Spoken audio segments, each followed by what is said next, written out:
Hello everybody and welcome back to Women in Global E-commerce. I hope you've all enjoyed this morning.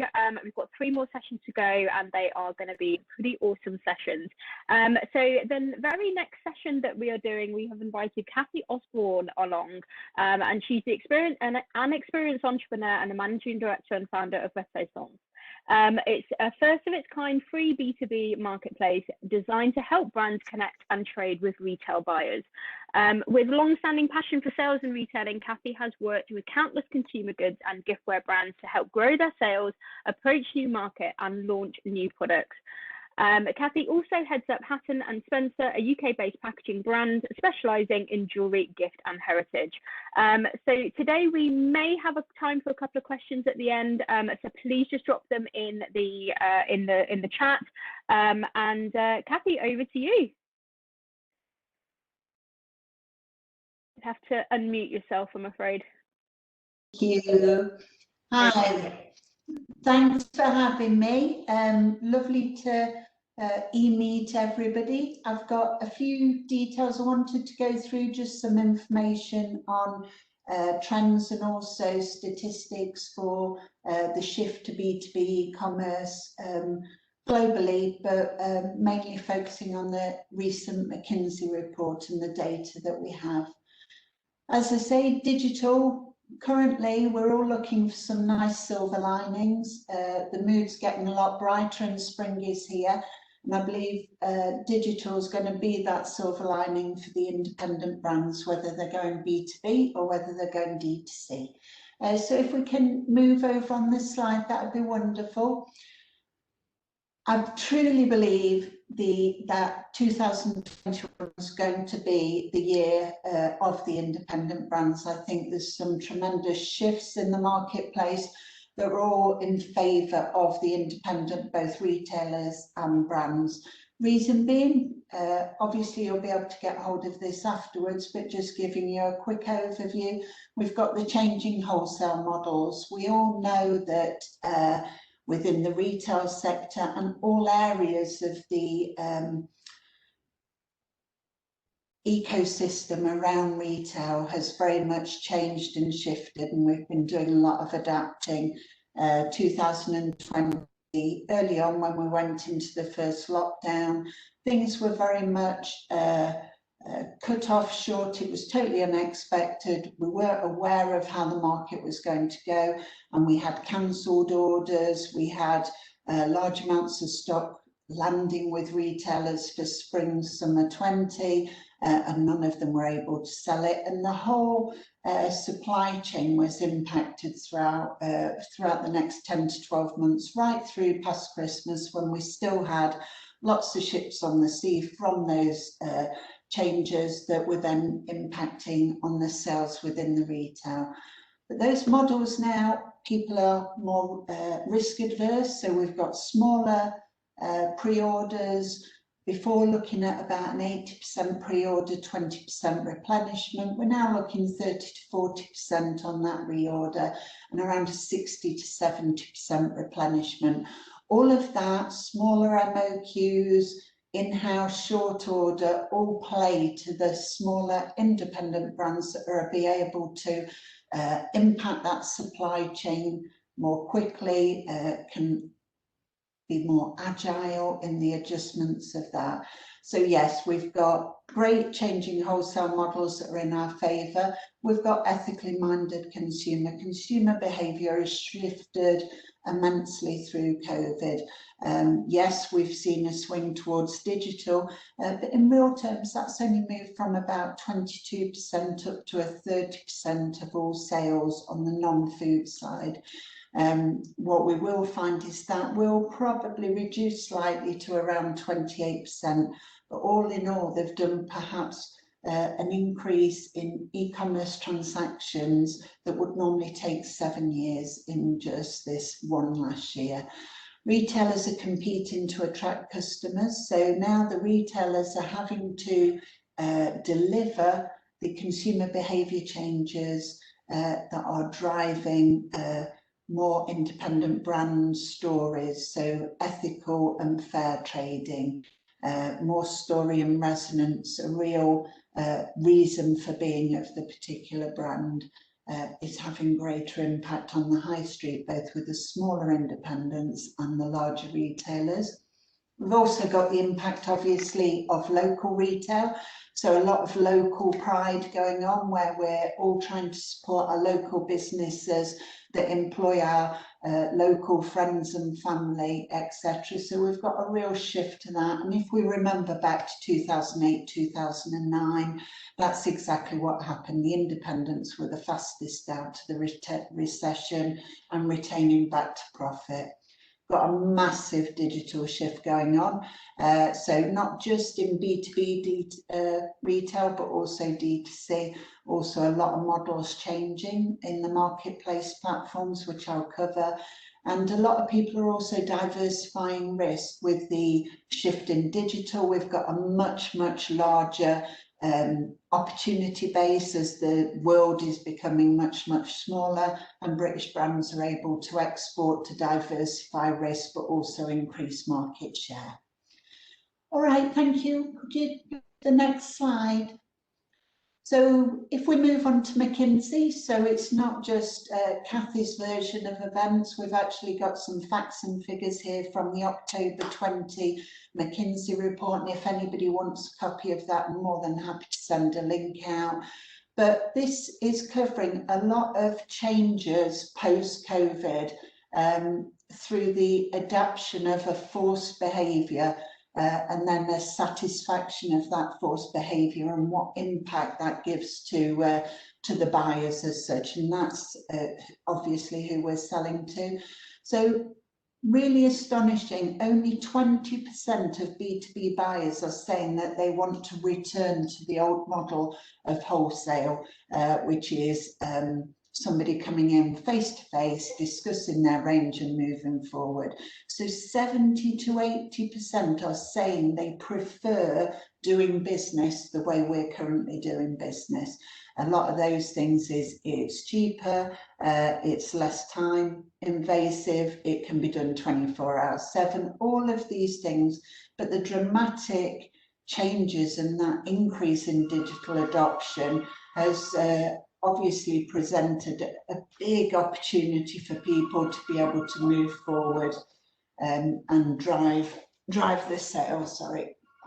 Next slide, thank you.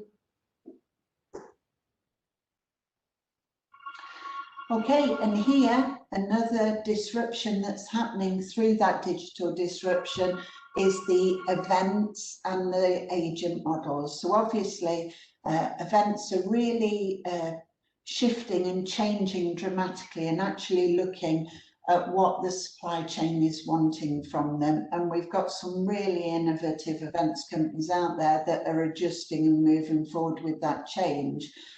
But this had been events had been reducing slightly 3 years previous to this.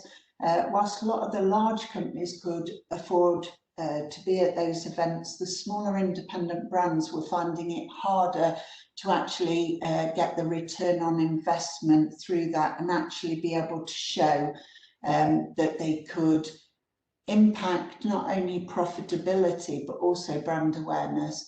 And a lot of these are now finding that that can come very, very easily from other channels, more effectively and in a more cost-efficient manner. So virtual sales are lowering the cost per visit, extending the reach and significantly improving the sales.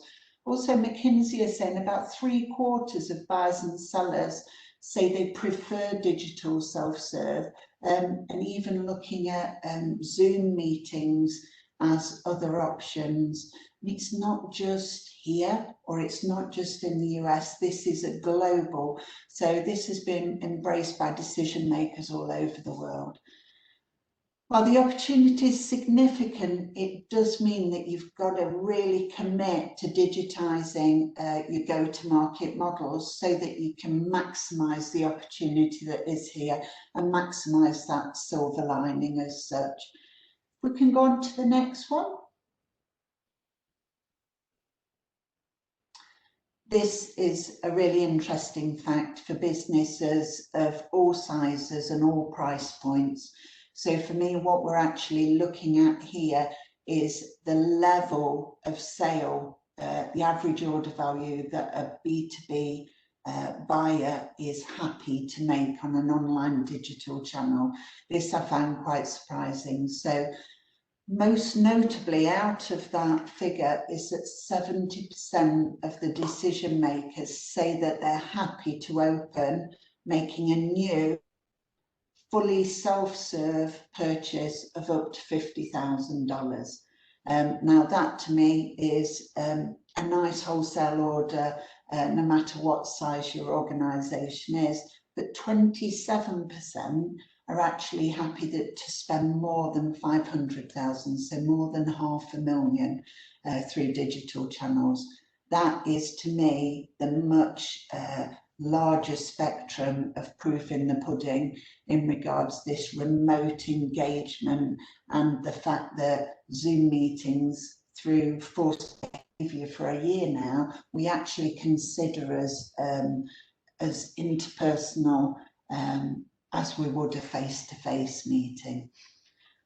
Okay, next slide, please. Now, again, the disruptions of the event and the agent models changes quite a lot of our figures. Now here, we've got the majority of B2B companies have shifted go-to-market model from their traditional over to digital. And to digital, the big increase has been on the reliance of the video and online chat as well. So when we're saying B2B marketplaces and we're talking about this disruption of events, we are actually meaning digital as a whole engagement mechanism as well as just a marketplace. And if you see here, digital interaction with the sales rep is considerably up, so plus 69%, whereas we've got over on the left-hand side, it's down 55% on traditional methods. Again, forced behaviour, but when we actually look at the likelihood of continuing, they actually prefer this interaction over and above what they had seen previously. And a lot of this, I think, especially with independent retailers, is owners would have sometimes done things in the evening, look through selections at weekends when they're in the store and they've got 20 minutes.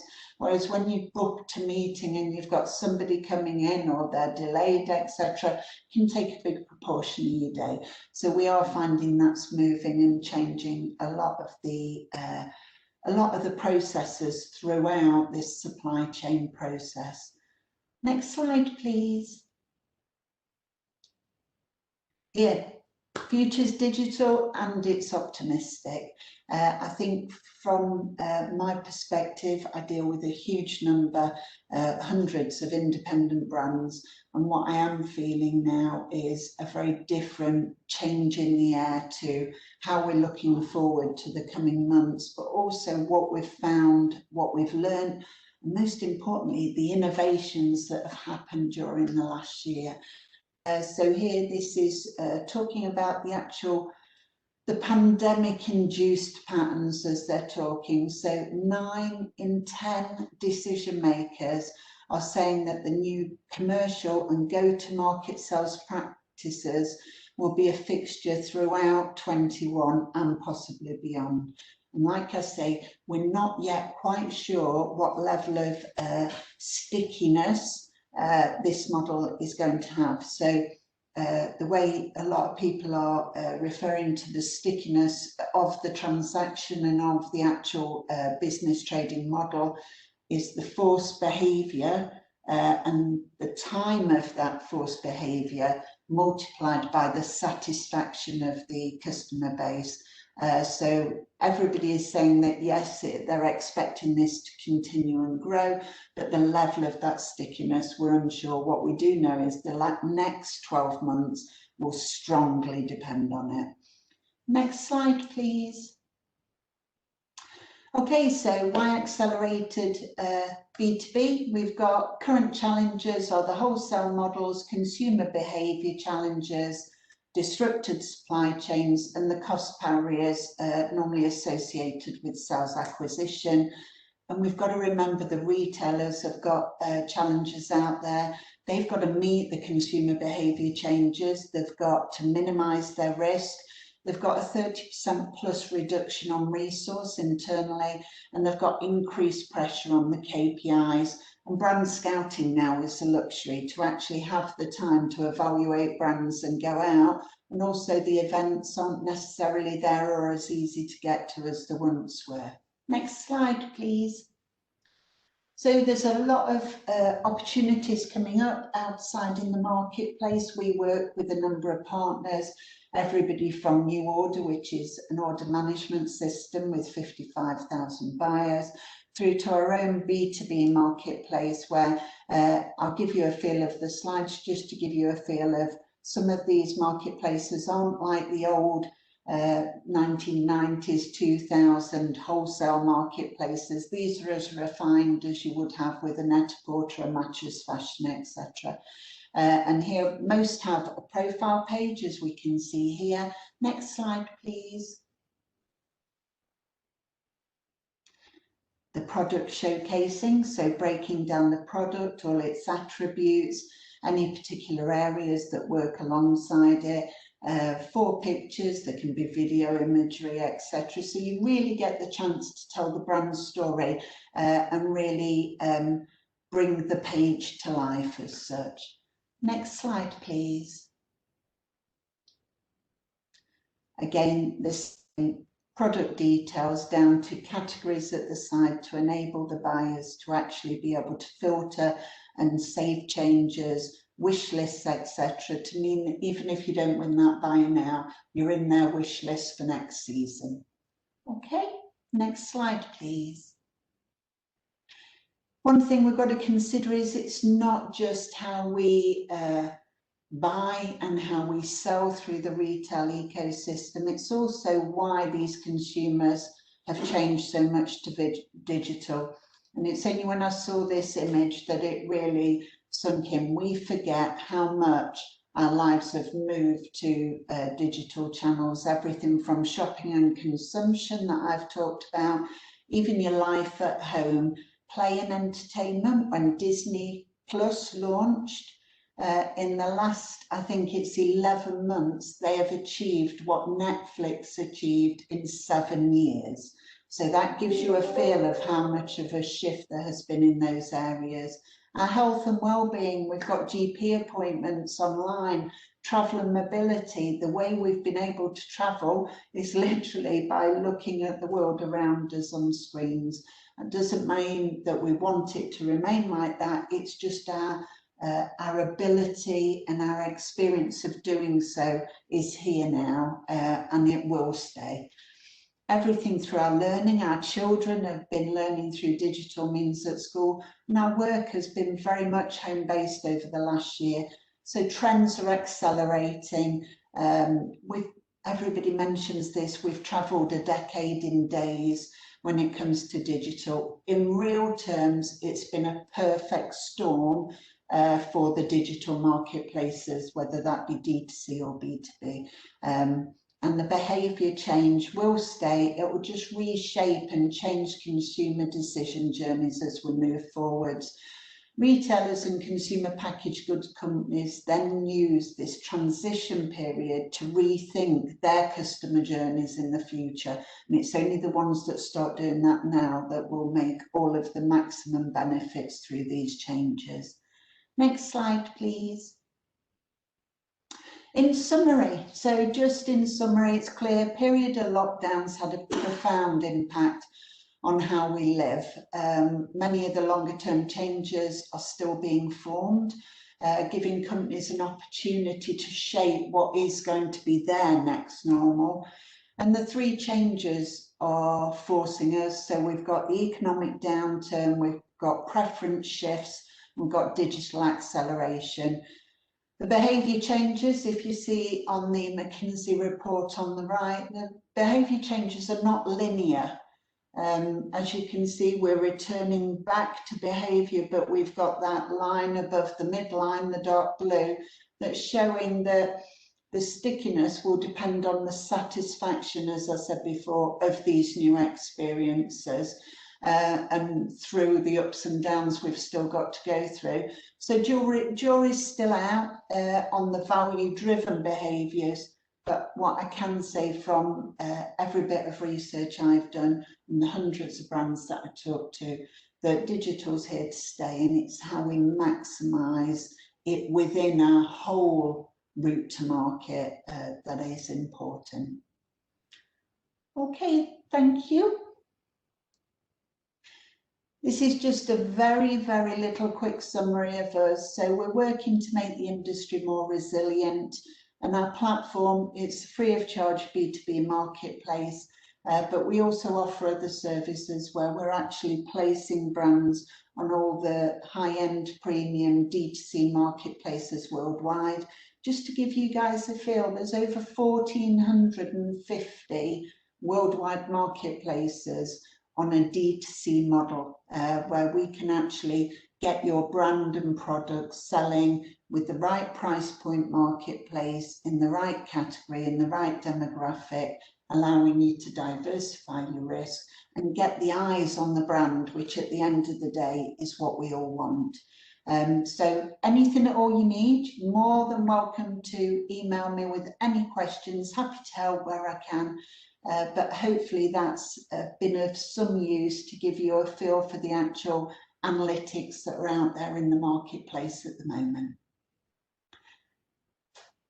The buyer networks, these are just some examples of what we're talking through in the buyers. So a lot of companies that you were not aware of are actually offering an extended line on an online basis. So for example, Harvey Nichols, you can actually be taken on with Harvey Nichols on an online basis only. A shoe brand I work with, Bobby's, they're doing 5,500 units a year, so we're doing about £480,000 a year just through Harvey Nichols online. So don't underestimate the strength that these D2C marketplaces and the correct positioning can be for your brand. So you have both omni-channel, where you can add on as an extended line. You have your pure play marketplaces, such as your Matches, Wayfair, etc., throughout all the different price points. And then you also have your marketplace affiliates. So they're marketplaces that you go to, and when you press click to buy, it takes you direct to the brand's own site. And all of those have varying levels of commissions, but all of them work out to be a better margin for the brand than a wholesale model. So hopefully that has given you a good overview. Like I say, any questions, don't hesitate to get in touch through the DIT. Thanks, Cathie. That's fantastic. Really appreciate your time today. Because we started a couple of minutes late due to technical, we've got just a few minutes and a couple of questions. First of all, Cathie, I think really appreciate all the stats that you've shared today. But the story that's most interesting for me was actually how Retaissance came around. The fact it's the juxtaposition of the renaissance of retail, so it's Retaissance, and how I was working with you previously. I was looking for B2B marketplaces. They were all Germany or overseas.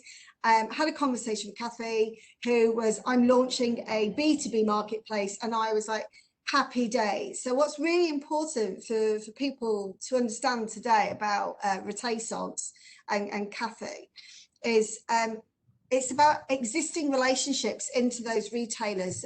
Everyone will know you can't just get hold of a buyer on LinkedIn and pick up the phone. And that's the benefit of a B2B marketplace and why they are rising up. Because it saves buyers time. Because if you can imagine how many times they're approached in a day, so they can go onto a B2B marketplace like Retaissance, use filters to search for products that they want. You can showcase your products on there. Like I said, Retaissance is free. It's got an amazing reach of the EU and the States as well. And it saves the buyer time, and it helps them with their key KPIs. So it's really important to consider these as routes to market to stockists, you know, and also, like, as Cathie pointed out, you know, about how some of them have special offerings as well online. Cathie, one question that did come in very quickly. In a minute, please, can you answer this? I know, and it's not an easy one either. Can you get your crystal ball out? How do you think trade fairs are going to be in the future? Do you think B2B marketplaces are going to replace trade fairs to a certain extent? Or do you think that they're going to work in conjunction with them? We did a virtual trade fair together, didn't we? We did an online Meet the Buyer event that was incredible. You've got a minute, sorry.